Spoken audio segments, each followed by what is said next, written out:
Métro, boulot, gynéco. Le micro des gynécos, les podcasts de la GOF. Chers auditeurs, bonjour et bienvenue sur le micro des gynécos. Aujourd'hui, nous recevons le docteur Federico Migliorelli, PH au CHU de Toulouse lors de l'enregistrement. Il est actuellement obstétricien à Barcelone.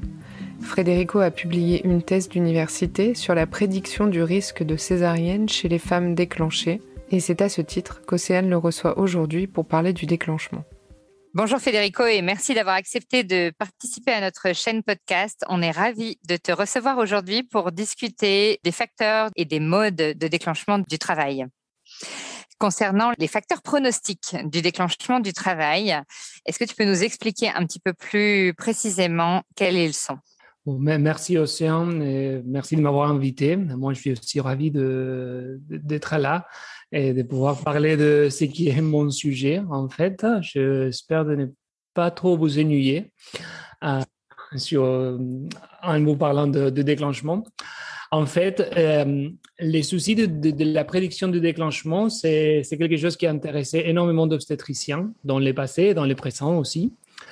En fait, si on fait une recherche sur les mots prédiction et les mots déclenchement, en fait, on va trouver plus de 150 études différentes qui ont étudié plus de 50 variables différentes pour essayer de prédire le succès du déclenchement. Je vais faire une parenthèse sur ça, sur qu'est-ce que c'est un succès de déclenchement. Il y a des modèles aussi multivariés, il y a pas mal d'essayer de trouver ou de répondre à la question de la prédiction de succès ou d'échec de déclenchement. Mais à date d'aujourd'hui, en fait, il y a pas de réponse vraiment à cette question. J'espère quelle est ton expérience, mais si dès que tu as commencé ta formation, même dans les études de médecine, tu aurais vu que peut-être il y a eu beaucoup de discussions à ce sujet. Et oui, c'est un sujet qui intéresse beaucoup tout le monde. On aimerait bien comprendre le déclenchement du travail de la femme, de l'être humain. Et parfois, on pense qu'on arrive à savoir et puis finalement, non. Donc, c'est pour ça que ça nous intéresse beaucoup de partager ton expérience. En effet, même si il y a eu beaucoup de recherches là-dessus, les déclenchements n'ont pas beaucoup changé depuis des années. Ça fait plus d'une vingtaine d'années qu'on ne change pas vraiment les choses, en fait, en ce qui concerne le déclenchement. Sur les sujets précis de la prédiction, sur s'il y a des facteurs pronostiques, si on peut prédire qu'est-ce qui va se passer, il y a eu énormément de manières de se rapprocher à cette question. Il y a eu des auteurs qui ont cherché sur des variables cliniques.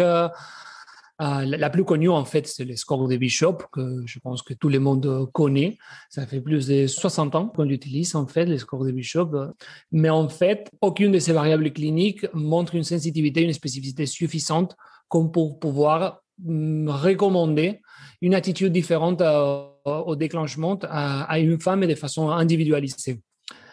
Après l'introduction de l'écho aussi, il y a eu énormément de variables échographiques. La plus connue aussi, c'est la longueur cervicale, mais presque n'importe quelle caractéristique qu'on peut identifier à l'écho, caractéristiques sur le col, caractéristiques sur même des parties du col. Il y a eu des études sur la lèvre, la verge antérieure, la verge postérieure du col, mais aussi sur des éléments fétaux comme les sexes, les mesures, les biométries, la quantité de liquide amniotique, des Doppler, l'auteur de la présentation.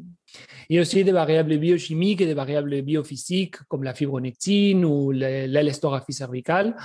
Et il y a encore des études qui se publient là-dessus, mais si on prend n'importe quel protocole de déclenchement de n'importe quelle société savante, n'importe quel hôpital, tout le monde continue à faire exactement les mêmes choses. C'est-à-dire, il s'évalue le score de Bishop et il décide s'il faut faire une maturation cervicale ou pas.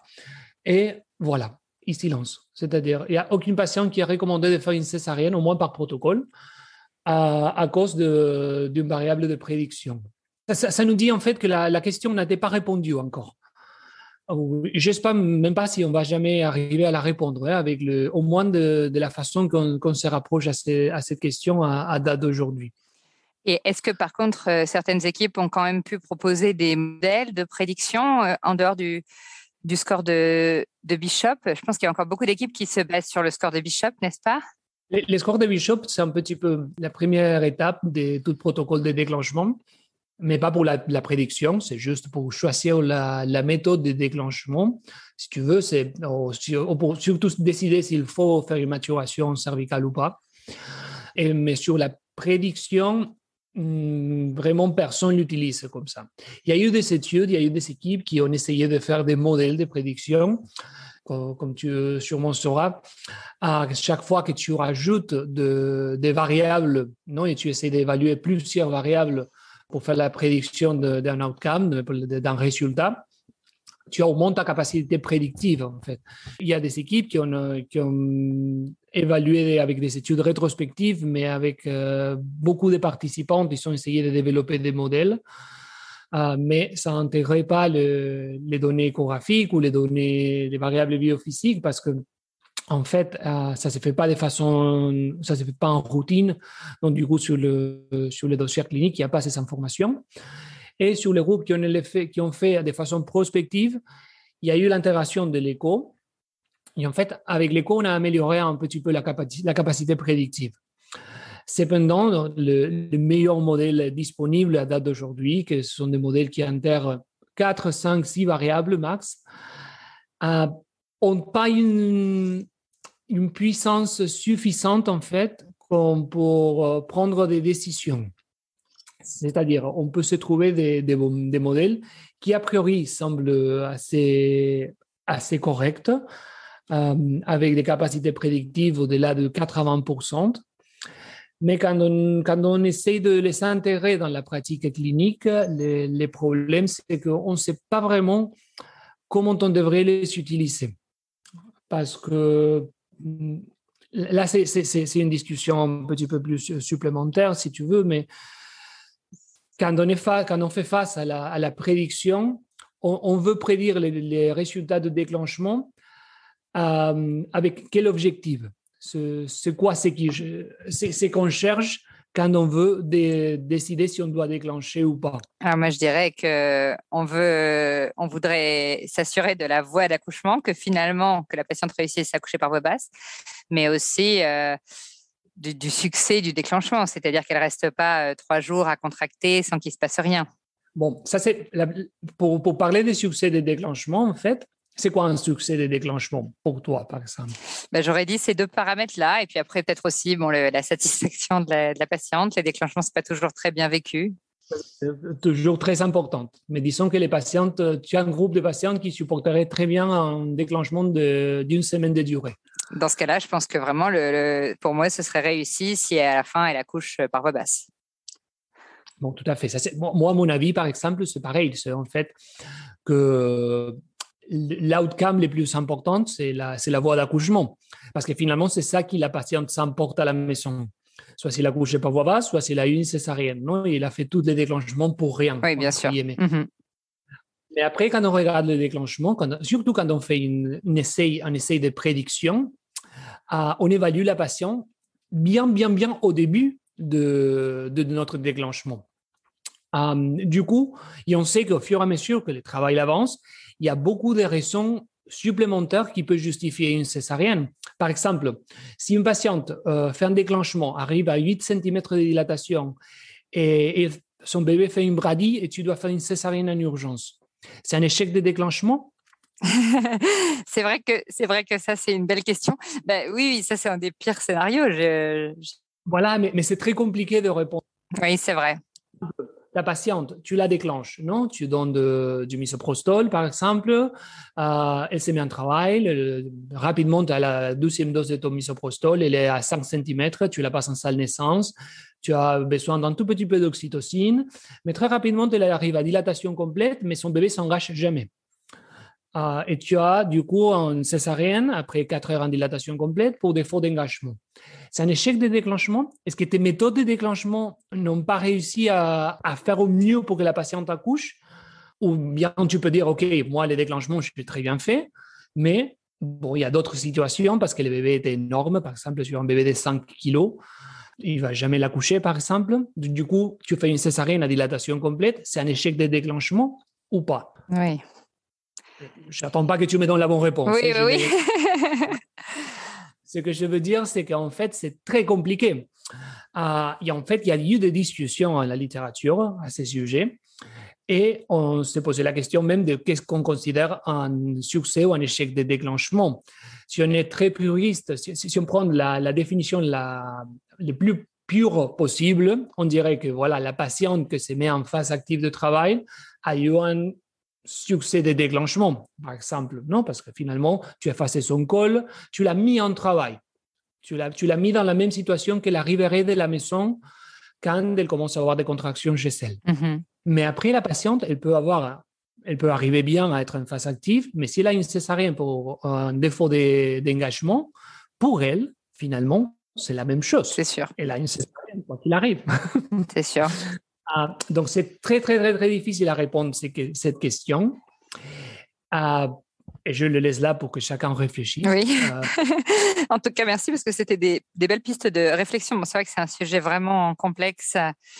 Est-ce que tu as une idée d'ailleurs concernant les méthodes de déclenchement qui seraient plus efficaces que d'autres? Ça aussi, c'est un vaste débat et finalement beaucoup d'habitudes différentes d'une équipe à l'autre, mais surtout aussi après d'un pays à l'autre. Qu'est-ce que tu en penses? La meilleure méthode, en fait, on peut dire bien que c'est la méthode qu'on maîtrise, qu'on connaît et à laquelle on fait confiance. La question la plus intéressante, c'est surtout sur la maturation cervicale. Dès que l'école est mûre, l'hormone, les médicaments, c'est l'oxytocine. Là, il n'y a plus de discussion. On ne stimule pas les contractions avec des prostaglandines avec une femme qui est à 5 cm, normalement. Bien sûr, je suis d'accord. Mais on ne le fait pas. C'est-à-dire, dès que la patiente a un col favorable, on se lance sur l'oxytocine, l'amniotomie. On peut discuter si c'est mieux l'amniotomie, l'oxytocine, les deux, une avant l'autre, etc. Il y a beaucoup d'éléments les habitudes de chaque centre. Mais la plupart des études sont focalisées plutôt sur la maturation cervicale, en fait. Premier message, la maturation cervicale, il faut la faire. C'est-à-dire, l'oxytocine est capable de faire... de provoquer une maturation cervicale, mais on a plus de succès en termes de taux d'accouchement par voie basse si on fait une maturation cervicale avant le début de l'oxytocine. La question est comment on le fait. C'est-à-dire, on a deux méthodes d'aujourd'hui. Bon, on a d'autres, mais si on a les méthodes pharmacologiques, on a les méthodes mécaniques. Et les plus étudiées sont pour les non-pharmacologiques ou les mécaniques, c'est la sonde de Foley ou les doubles ballons de Cook, c'est-à-dire les ballons transcervicales.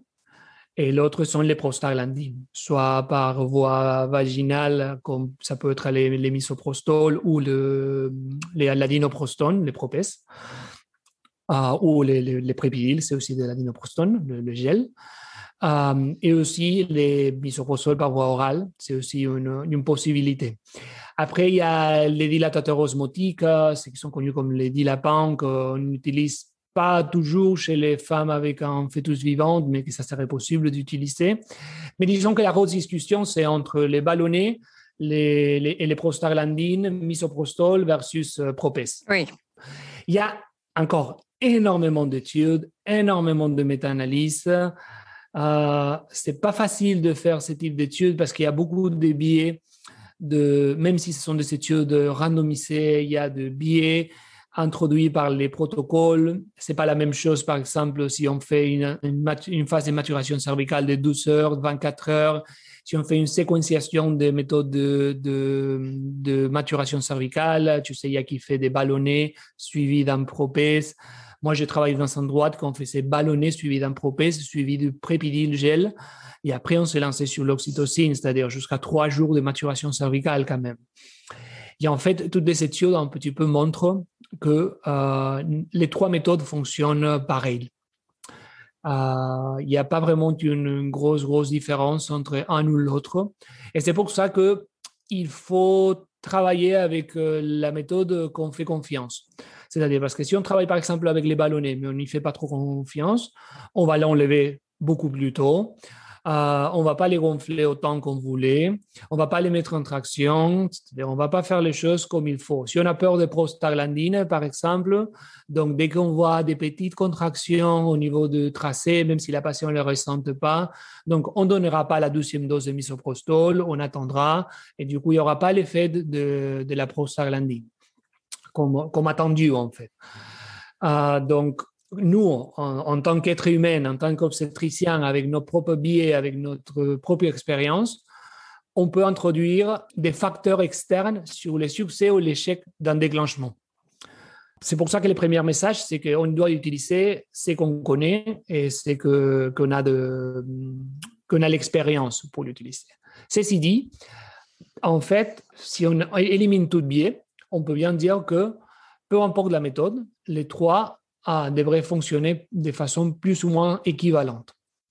Il y a des avantages quand même, par exemple pour les ballonnés, en ce qui concerne le risque d'hyperstimulation, c'est-à-dire le risque qu'une femme fasse une police systolique et plus de 5 contractions en 10 minutes avec la méthode de maturation cervicale, c'est-à-dire avec les ballonnés, est très, très, très, très faible. Je ne dirais pas nul, mais il est hyper faible, le risque. Par contre, avec les prostaglandines, c'est un petit peu plus importante. Donc, dans des situations, par exemple, que l'hyperstimulation, c'est vraiment un souci, notamment les utérus cicatriciels. Tu sais que, en France, les prostaglandines sont interdites pour les utérus cicatriciels. Ce n'est pas le cas, par exemple, en Espagne. En Espagne, le Propes s'utilise chez les femmes avec un utérus cicatriciel. Oui, en France, il y a certains centres qui le font, mais c'est vrai que c'est hors AMM. Moi, ça m'a beaucoup étonné quand je suis arrivé en France, parce que moi, j'avais l'habitude de déclencher les utérus cicatriciels avec du Propes, quand même. Et si dès qu'on avait le moindre signe d'hyperstimulation, on enlevait les Propes et voilà. Vous l'enleviez à l'hypercinésie ou s'il y avait une apparition d'anomalie du rythme du bébé? Non, lié à l'hypercinésie. Dès l'hypercinésie, oui. Chez les utérus cicatriciels, oui, on était prudente quand même. Chez les femmes avec un utérus sans antécédent de cicatrice, sans anomalie du rythme, on était beaucoup plus patient. Oui, j'ai la même habitude. Alors, c'est un petit peu ça. Mais après, il n'y a pas vraiment de différence, comme je t'ai dit. Dans les études, les misoprostol, les trois ont été comparés, tous contre tous, là. Et les résultats sont plus ou moins équivalents. Du coup, je n'ai pas d'avis perso. Ce qu'il faut faire, c'est maturer l'école. Il faut faire la maturation cervicale. Ça, c'est sûr. Mais hors de ça, je pense qu'une bonne piste, bien sûr, s'il y a des éléments médicaux qui peuvent guider, il faut les prendre, bien entendu. C'est-à-dire que si on a, par exemple, un RCU, on craint beaucoup pour l'hypercinésie. Donc, du coup, pourquoi pas un ballonné et nous guider un petit peu les choix. Mais hors d'une question médicale forte qui nous amène à décider vers un côté ou vers l'autre, c'est poser la question à la patiente. Il y a des femmes qui souhaitent éviter les médicaments. Du coup, les ballonnés, c'est un choix excellent. Il y a d'autres femmes que le fait de la manipulation du ballonnet, les spéculums, je ne sais pas quelles sont vos habitudes pour l'introduire, mais normalement, ça se fait sous ces spéculums. Il y a qui les fait aussi au toucher vaginal. Ils les sentent comme invasifs, c'est gênant quand même. Chez les primipares, ça peut être un peu compliqué parfois à la pose ou un peu gênant. Donc, du coup, il y a des femmes qui préfèrent de prendre un médicament par voie orale. Donc, en ayant toutes les possibilités, que ce soit la patiente qui choisit. Parce que l'évidence scientifique ne nous pousse pas vers un côté ou vers l'autre. OK. Donc, surtout la bonne conduite du déclenchement. Juste pour éclaircir un peu les choses, mais par exemple, quand tu dis un col mature, est-ce que ce serait une recommandation contraire de rompre les membranes sur un col à un doigt? Mon avis, sur l'amniotomie, je pense que c'est un petit peu un parallèle. C'est-à-dire, la rupture des membranes, c'est une méthode de déclenchement en soi-même. En fait, il y a l'époque, quand on avait que l'oxytocine ou même pas, c'était la seule manière en fait qu'il y avait pour déclencher un travail. C'est-à-dire rompre les membranes et voilà. Et un peu l'oxytocine s'il existait. Mais ça peut bien aller en parallèle en fait. Il n'y a aucune contre-indication pour utiliser des prostaglandines sur une poche rompue, par exemple. Ça ne se fait pas trop, le fait de rompre la poche des os et après introduire une méthode de déclenchement. Je pense plutôt pour les vécus de la patiente, parce que le fait de faire la myotomie, de faire la rupture de membrane, ça peut déclencher des contractions plus intenses. Du coup, ça peut nous porter rapidement à avoir besoin de méthodes d'analgésie. Et la mise en travail, parfois, c'est mieux vécu quand ça arrive de façon un petit peu plus progressive, avec les prostaglandines ou avec les ballonnets. Mais il n'y a aucune raison pour, si on attend à rompre les membranes à un doigt, tout ça avec un déclenchement à terme. Avec les prémas, c'est un peu différent. Ou bien entendu, s'il y a une situation d'une femme qui est porteuse de l'Strepto B, on pourrait les discuter dans les termes infectieux quand même. Mais pour une patiente à terme, faire une rupture des membranes précoce, ça ne serait pas forcément un problème. C'est juste gênant parfois l'examen vaginal qui est nécessaire pour faire cette rupture, mais il n'y aurait pas de soucis. Et même si on n'arrive pas à faire une bonne maturation cervicale, mais on arrive en salle de naissance avec un col en doigt, si on peut rompre, c'est mieux de rompre que de mettre l'oxytocine et après rompre. Parce que la rupture, ça nous permet d'utiliser des doses moins importantes d'oxytocine, quand même. Du coup, on est moins agressif en termes de l'estimulation externe de la dynamique. Donc, allez-y. Si on peut rompre, on rompt. Ok, très bien. Et merci beaucoup, Federico. C'était très clair et très intéressant comme épisode. Merci à tous de nous avoir écoutés aujourd'hui. Rendez-vous la semaine prochaine pour un nouvel épisode. Vous retrouverez toutes les ressources et références de ce podcast dans la description et surtout, n'hésitez pas à vous abonner à la chaîne, à lui accorder 5 étoiles, voire même à en parler autour de vous. Métro, boulot, gynéco.